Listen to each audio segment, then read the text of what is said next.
anywhere 8 to 10. How you doing, Mitchell? Hi, Nate. Good Welcome to see back. you again, man. Great to Thank see you you. again. Always great to see you. Awesome. Well, we're here today. I'm so glad that you can be able to speak with me once again. Always a pleasure. And today's just kind of talk interview is mostly about what you want to change in your lifestyle, in your life. I mean, we have all of us have various lifestyles, and we're going to talk about what you want to change in your life. Yep. I'm actually glad you brought that up. I have been thinking about it a lot lately. I would like to change my drinking and drug habits, you know. Okay. Of course, we are in college, and like that, it's fairly normal to drink and smoke and do whatever throughout college. But especially just with being home all the time, you know, and online classes, like it's turning into more of a kind of like a break from everything rather than just something fun to do, you know. Like get to the point where I just drink to avoid issues or something like that, you know. I'm primarily drinking, smoking marijuana as well, and then on whatever other drug, you know. Yeah. But like primarily drinking, you know. Okay. Yeah, so it's like that would be a lifestyle choice I'd like to change. I don't think it's necessarily a huge problem yet. Okay. But it is something that I could change. Absolutely. So you're drinking. Sounds like you've been drinking for a while, and it used to be a fun thing to do, but now it's just kind of getting. It's just something to do to fill time. It's something to do. It sounds like it's become more of a habit, you would say, or yeah. Okay. I would agree. Just to provide a little context, like I mean, we know each other, so you've heard this to an extent before. But I was homeless as a youth. You know, I was homeless from about the age of 15 to 18. Gotcha. I picked up some pretty bad drinking and drug habits at that point. Like I went to my first AA meeting at 16. Like all that good shit. Stuff. Wow, every time I swear on this, I'm sorry. Yeah, that's okay. I mean, all that good stuff. It makes it more real. I mean, honestly. It's real, yeah. So like, I mean, as you personally are aware, like I have had these issues in the past, and so that's almost a justification in a sense as to why I'm not as worried about my drinking now. You know, like I almost didn't graduate high school because of it in the past, and it feels much more under control now. Gotcha. But at the same time, like just today, I started drinking at 3 p.m. I didn't have work, I did have class, but I just started drinking. Yeah. Like we're at Schweinhaus right now. We are. Yeah, like it is easy to just kind of fall into that trap, I guess. Yes, it doesn't ever seem like a problem until it becomes a problem. Yeah. I guess. So it's something I want to kind of nip at the bud. Gotcha. And just especially building off those past experiences with struggles with alcoholism and things like that. Yeah. It runs in my family as well, you know, all that. So I'd like to nip it at the bud. Yeah. But then again, at the same time, it's been very difficult just with everything going on. There's a lot, as bad as it is to say, there's a lot to drink about, you know? There is. Yeah. And it does help alleviate a lot of that stress. It's sometimes a needed break. It's just where do you draw that line? Gotcha. And so, and you mentioned that, like I said, it's little space. It's you know, it's just something that you just kind of fall into. Am I right? Would you say that the community that you are around is maybe influences that, or is it all you? Well, that's a great question. Yeah, I don't want to shift any blame to my community, you know, to being in college or to my roommates or anything. Like, I am in control of my own actions. But at the same time, of course, it is not helpful to live with some of my closest friends, you know, who also like to drink. We do drink together every day. It's not just drinking by myself. So, you know, like again, I don't want to shift any blame, but it is fair to say that my settings and my just general lifestyle right now do contribute to me drinking and excess as well. And I can totally understand what you're coming from. I mean, I live with 4 other roommates as well. As a matter of fact, our roommates overlap with your roommates quite often. We do. And one of the common things that we do is drink. And so I can completely, you know, understand kind of where you're coming from. With that, which is, you know, it can be a little. It's something that's in the back of your head, and it's something that's in the back of my head as well. But I mean, we're at the age where it's like it's still one of those things where it's such a habit, and it's just we're in college, and so I totally understand where you're coming from. Absolutely. So when you're drinking, are you you're just drinking to get drunk, or are you just having a fun time? That's actually a good question as well. I would say, again, in comparison to the past, like I don't drink specifically to be drunk anymore. Without going into too much detail, like, that's all I did in high school. Gotcha. I was averaging a bottle every day or two. Like it was to that level. You know? It's obviously much different now, but at the same time, like, I do have difficulties drinking in moderation. Like casual drinking to me is drinking a bottle of wine a night. Which I've done the last 5 days. Like it is a common thing. You know?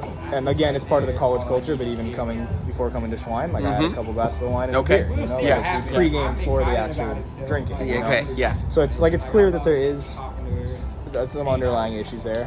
It's not alcoholism until you graduate. Is always like that's the tagline, you know. But it is clear that like I could be making lifestyle changes now, especially going into a more professional field.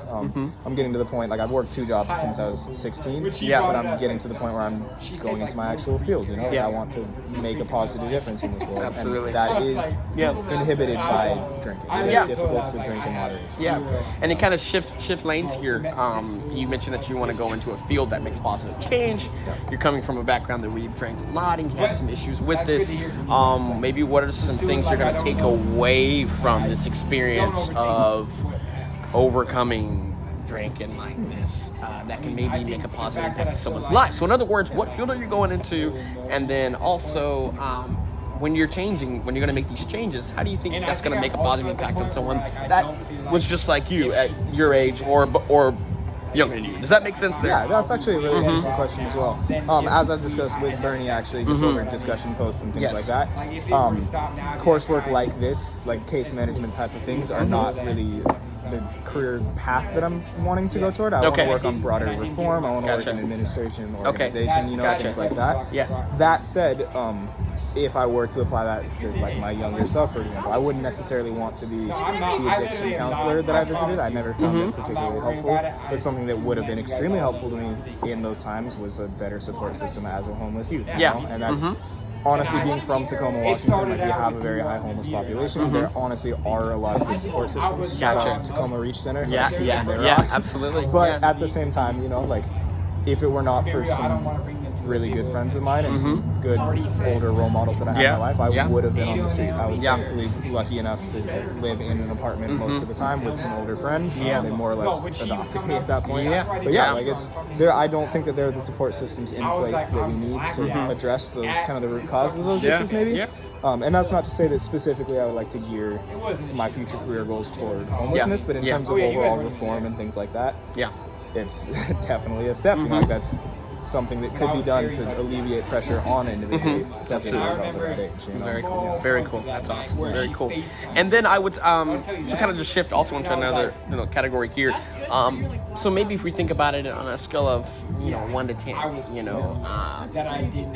maybe what how on that scale where are you in ways like where are you in changing that? Like actually going forward and making that change. 10 being most confident. Yes, 10 being most confident. 1 means the least most confident. That's actually a really good question as well.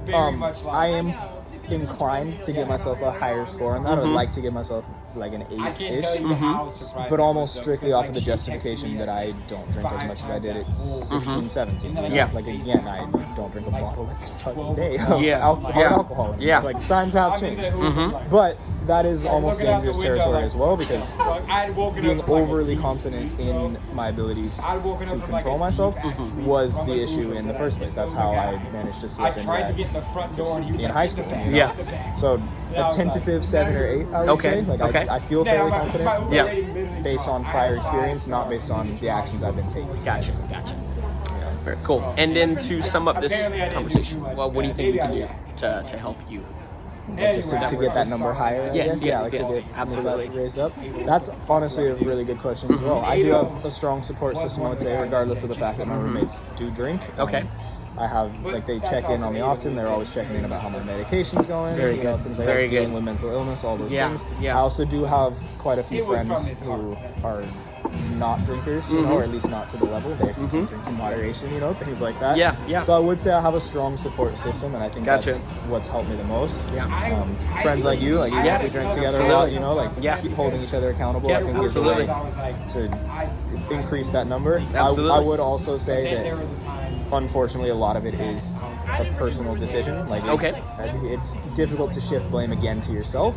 But it is technically I know my limits. I know how I used to be. I am the one that can control that. I guess, So I think it's a combination of having the strength of will and like the drive to actually make a change in my life, Yes, as well absolutely. as having people that will hold me accountable and just trying to steer me on that right path, even if they can't necessarily control my actions.